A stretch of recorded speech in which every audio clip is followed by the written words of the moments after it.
നടി ശരണ്യ പൊൻവർണ്ണന്റെ ഇളയ മകളുടെ വിവാഹ നിശ്ചയ വാർത്ത 2 മാസം മുമ്പ് പുറത്തു വന്നിരുന്നു.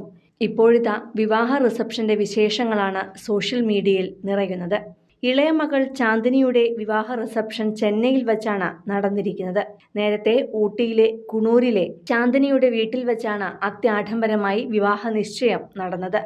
അടുത്ത ബന്ധുക്കളും സുഹൃത്തുക്കളും മാത്രമാണ് അതിൽ പങ്കെടുത്തതും. എന്നാൽ ഇപ്പോൾ ചെന്നൈയിലെ സുഹൃത്തുക്കളെ മുഴുവൻ വിവാഹ റിസപ്ഷനിലേക്ക് ക്ഷണിച്ചിരുന്നു. അതുമാത്രമല്ല, ഓഫ് വൈറ്റ് നിറത്തിലുള്ള വജ്രക്കല്ലുകൾ പതിച്ച അതിമനോഹരമായ ഗൗണിൽ വജ്രക്കൽ ആഭരണങ്ങളാണ് ചാന്ദിനി ധരിച്ചിരിക്കുന്നത്. മകൾ മാത്രമല്ല, അമ്മ ശരണ്യയും വജ്രാഭരണങ്ങൾ തന്നെയാണ് ധരിച്ചിട്ടുള്ളത്.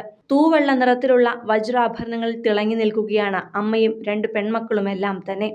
അതിനൊത്ത വിവാഹവേദിയുമാണ് ഒരുക്കിയിട്ടുള്ളത്. ഒരു രാജകൊട്ടാരം കണക്കെ തന്നെ നിറയെ ലൈറ്റുകളും പൂക്കളുമെല്ലാമായി അതിമനോഹരമായിട്ടാണ് വിവാഹ റിസപ്ഷൻ വേദി ഒരുക്കിയത്. വിവാഹത്തിന് മുന്നേ തന്നെ ചാന്ദിനിയും വരനായ ഡോണും ചേർന്ന് വാങ്ങിയ ഊട്ടിയിലെ വീട്ടിൽ വെച്ചായിരുന്നു ഇവരുടെ വിവാഹ നിശ്ചയം നടന്നത്. ഊട്ടിയിലെ തണുപ്പിലും മനോഹാരിതയിലും പൊതിഞ്ഞ ഈ സ്ഥലം അത്യാഡംബരമായി ഒരുക്കിയെടുത്തായിരുന്നു വിവാഹവേദിയാക്കി മാറ്റിയത്. ചാന്ദിനിയുടെ ഭർത്താവ് ഡോൺ ഒരു വിദേശിയാണ്.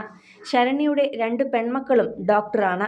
ചാന്ദിനി വിദേശത്താണ് ഡോക്ടറായി ജോലി ചെയ്യുന്നത്. അവിടെ നിന്നും പരിചയപ്പെട്ട് പ്രണയത്തിലായതായിരുന്നു ഡോണുമായി. തുടർന്ന് വീട്ടുകാരെ വിവരമറിയിക്കുകയും വിവാഹം മംഗളകരമായി നടത്തുകയുമായിരുന്നു.